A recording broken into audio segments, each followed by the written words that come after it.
কিসের তত্ত্ব এসেছে? কি জানি, বুঝতে পারছি না কি সব তত্ত্ব এসেছে। দেখো কাণ্ড, রানীরা এখন থেকে তত্ত্ব পাঠাতে শুরু করে দিয়েছে। কোনো মানে হয়? কোথায় রাখবো তত্ত্ব? ওখানটা রেখে দাও, ওইখানটা টেবিলটার ওখানে রেখে দাও।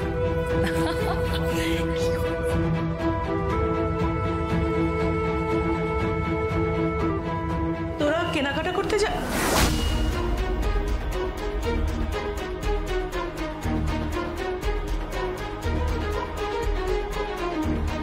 ওসব কি রাখছিস? কি এসেছে? মম, তত্ত্ব আসছে। রানীরা অলরেডি তত্ত্ব পাঠাতে শুরু করে দিয়েছে। সত্যি পারেও, এখন থেকেই যদি তত্ত্ব পাঠায় বিয়ের সময় কি করবে ভাবো।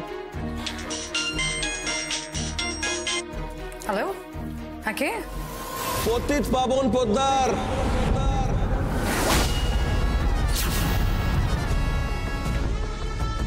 এই বাড়িতে তত্ত্ব পৌঁছে গেছে তো?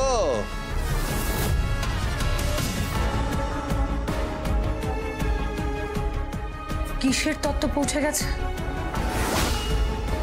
আরে আপনার বাড়িতে আমি তত্ত্ব পাঠিয়েছি না, হরেক রকমের শাড়ি পাঠিয়েছি, যত রকমের শাড়ি সব পাঠিয়ে দিয়েছি। টাকা উঠবে, টাকা উঠবে, উঠবে, টাকা উঠবে, আপনি চিন্তা করবেন না। আরে 5টা গ্রামের লোক দেখবে, নহবত বসবে, ভিএন বসবে, গোটা কলকাতা শহর দেখবে। আর শহরের সবচেয়ে দামি হোটেলটায় খাওয়ান দাওয়ান হবে, আপনি চিন্তা করবেন না। আপনি শুধু বিয়েটাকে লাগিয়ে দিন। কিসের বিয়ে? আপনি কি আবল তাবল বলছেন বলুন তো? আমি তো কিচ্ছু বুঝতে পারছি না। আরে বুঝতে পারছেন না তো কি? আপনার ভাইকে আমি নিয়ে নিব, দরকার পড়লে না কিনে নিব।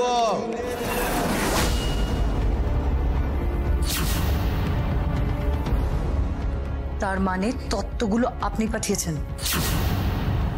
হ্যাঁ হ্যাঁ, আপনাদের বাড়িতে তত্ত্ব তো আমি পাঠিয়েছি না। হ্যাঁ, সার্থকের সঙ্গে আমার মেয়ের বিয়ে দিব।